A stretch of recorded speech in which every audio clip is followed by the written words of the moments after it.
G'day guys and welcome back to episode number 12 and the final episode of this series of Samoa Journey on Football Manager 2016.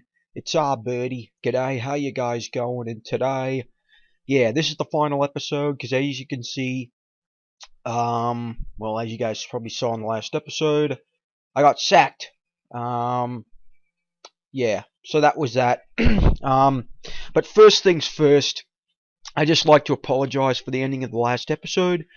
As you guys all know, everyone all knows, I'm just not a fan of recording when people get in the room or in the house or something like that. And my folks, they showed up, and that's why I just went silent and actually just fast forwarded that whole game. Just because, say what you like, but I just feel very uncomfortable doing it. I always kind of prefer to record on my own, and when no one's around, to be able to express myself more than, when someone's around. So that was that. I'll just go to this one. Where is it? Yeah, I'll get into that in a short moment. But yeah, we go to the fixtures, and we lost 6-0 to Uruguay. We lost 10-0 on aggregate. By the time it was 3-0, I wasn't really into it, to be honest with you. And that's why I just kind of fast forward to the end of the episode into the game. So we lost 10-0 on aggregate to Uruguay. I guess it was obviously expected, but again, we did lose. Timmy looks like he's still with the Samoa national team, though. He hasn't retired yet, so that's a big surprise, big shock. So yeah, obviously the goal of this save was to get Samoa to a World Cup with Timmy Cahill on it, and I failed. I didn't do it. We lost on the last hurdle. So yeah, this episode's kind of just more of an overview of the series, how I felt about it, and all this. So I'll just get right into it right away.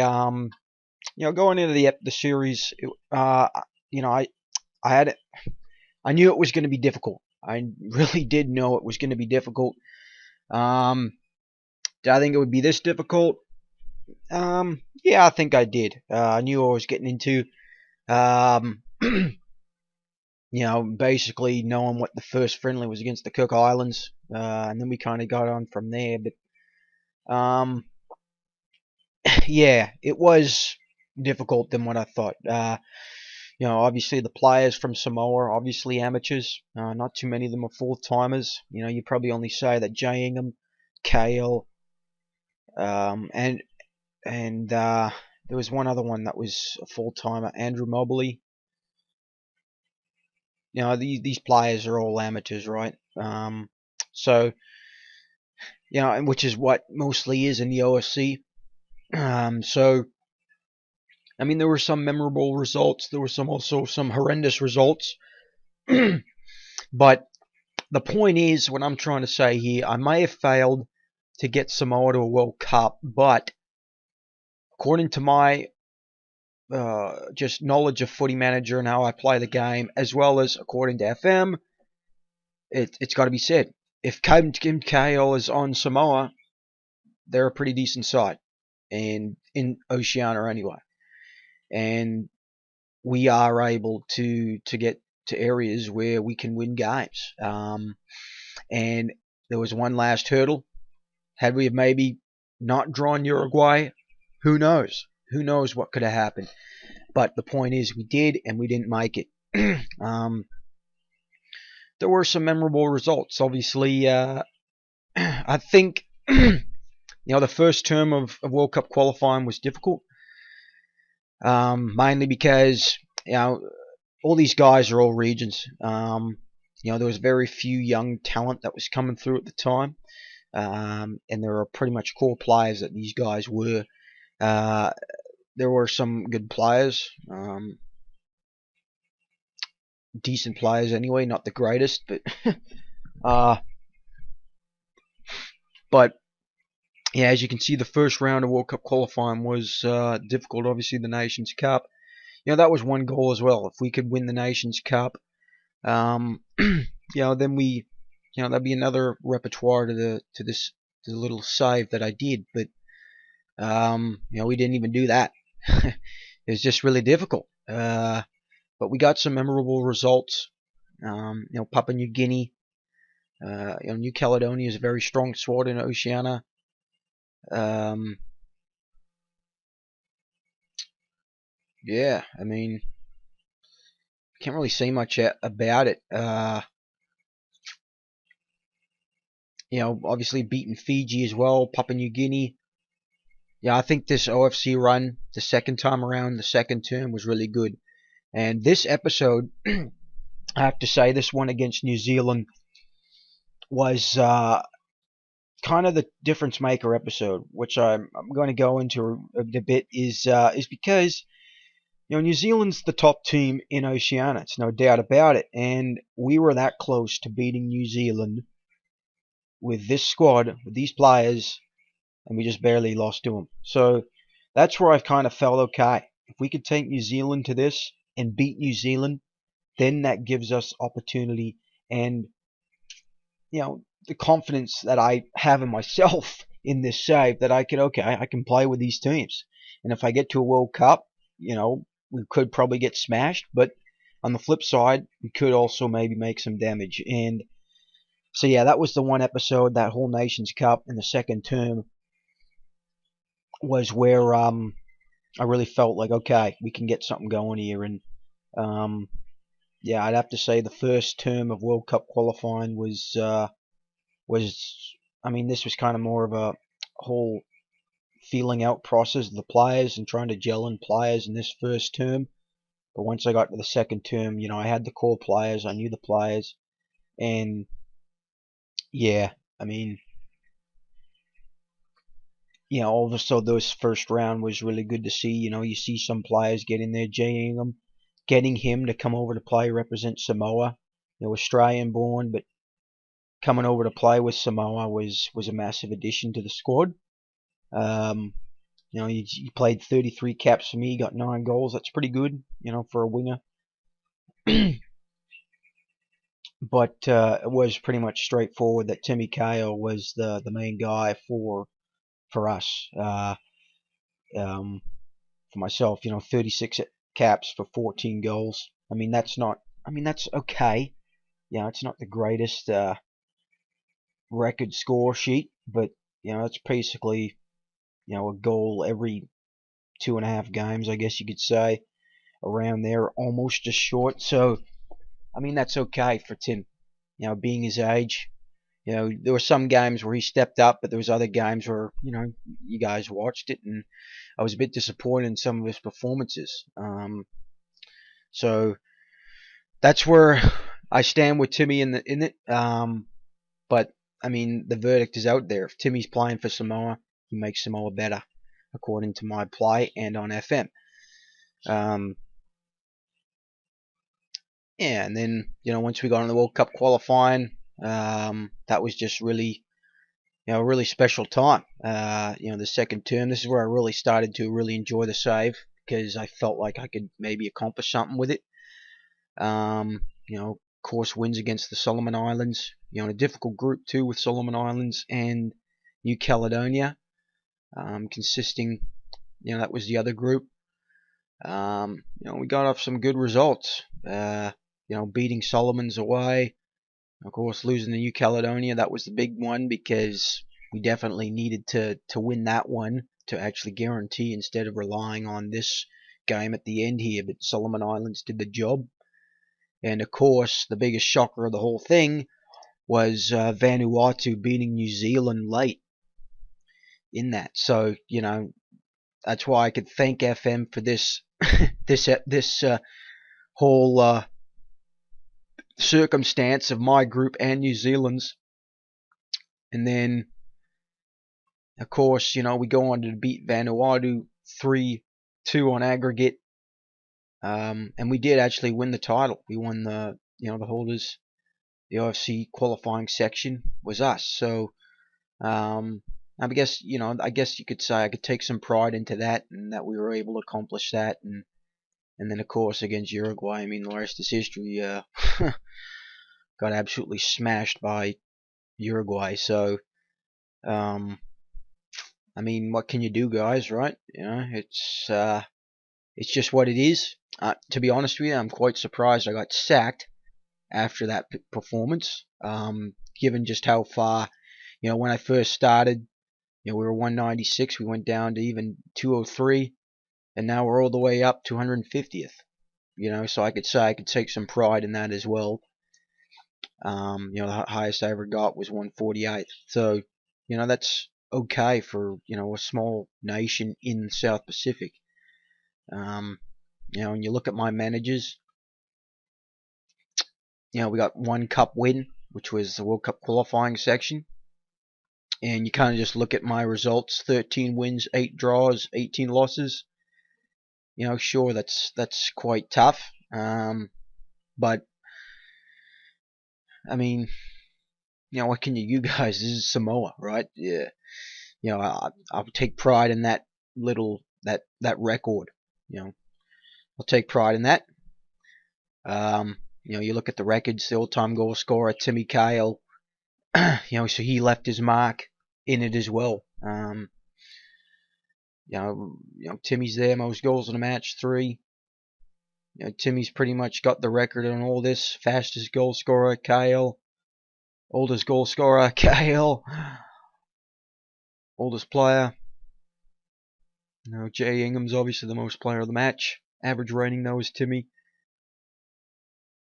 This is just for this year, Patsiamalu, but the all-time scorer is Cahill. So, I could take that. I could take it in, take pride in that. Being the manager of Timmy Cahill, and he pretty much dominated for us. So, this whole time he's the main guy, right? So, I could be happy with that. And yeah, I guess that's pretty much it for the save. The goals of the save was to get to a World Cup, maybe even win the OFC Nations Cup. We failed there. We didn't get to a World Cup. So, but the bottom line is I tried. I really wanted to test myself in this save. Obviously, there was a lot of patience involved in this. Just because the games and just it took a lot of patience, to be honest with you, and that's why in the last episode and the one before, when we played Vanuatu in the playoff, I took a bit of time off, just kind of trying to come up with a game plan, and obviously I was always quite scared to play Uruguay, just because I feared that shellacking would happen. Of course it did. So yeah, that was it kind of sucks, to be honest with you, but it looks like Timmy stepped down as captain, so it looks like he is getting ready to retire, and James Williamo is going to be the captain. So I guess I left at the right time when Timmy's going to be done. Yeah, and I guess that's all I can really say about the save. Let's look at Job Center. I mean, there are some. Let's see other international jobs. Where are they? France under 19s, Uruguay for the Nations Cup or the Nations League, and Ukraine, Uruguay. So what the hell is that? What? That makes absolutely no sense. Uruguay had a manager playing against me, and what? They make the World Cup and the manager gets sacked?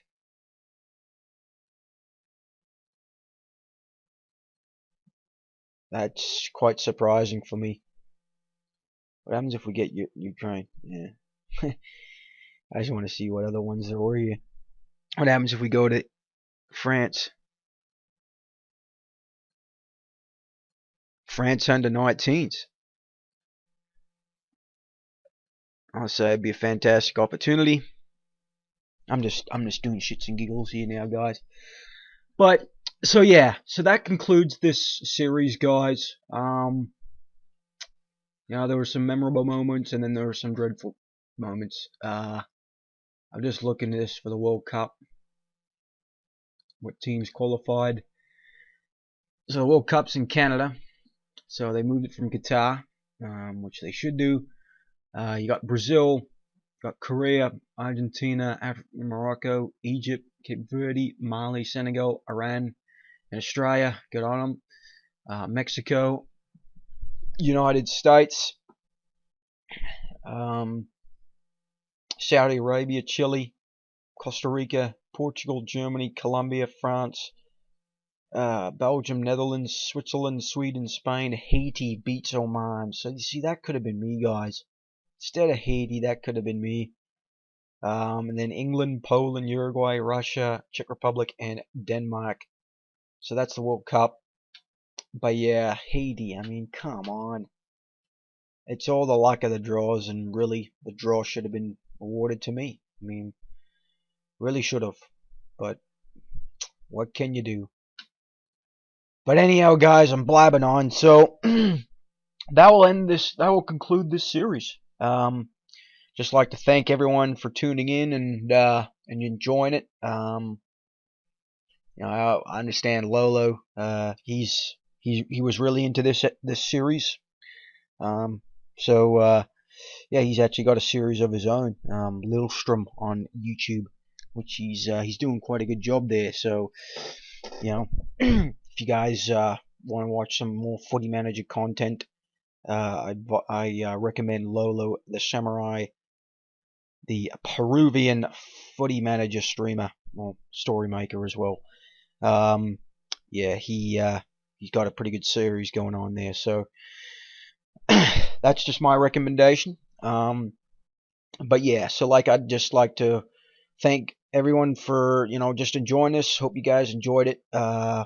Again, there were some ups and downs, but I really wanted to conclude this, just so it's finished, and I could just concentrate on my own personal save, which is the San Marino Challenge save that I'm doing.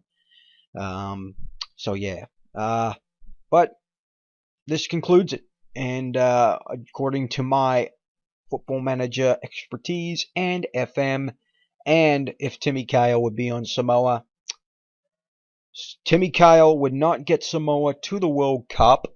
However, if we had some luck in the Continental Playoff, then we could have been in the World Cup. Maybe. Just maybe. But regardless, if Timmy Cahill was on Samoa, Samoa would be a bigger threat in Oceania.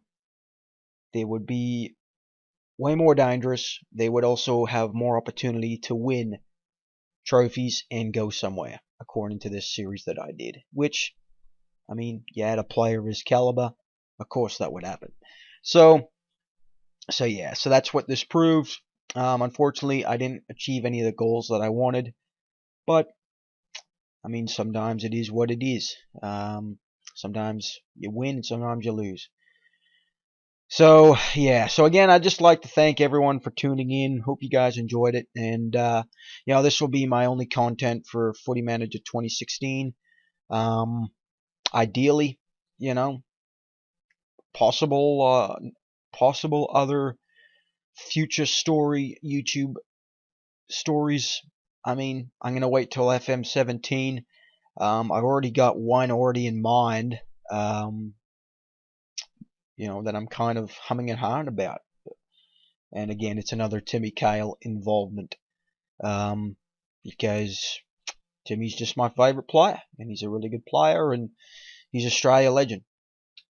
So yeah, but I'm humming on here. So guys, so again, thank you for enjoying it. Thank you for watching, and hope you guys enjoyed it. And if not, well, hopefully, well, I guess at least I enjoyed myself, and then you guys enjoyed it. So again, we'll see you in FM 2017, and to be continued. It's our birdie. I'm finished this, and thank you. Cheers, guys.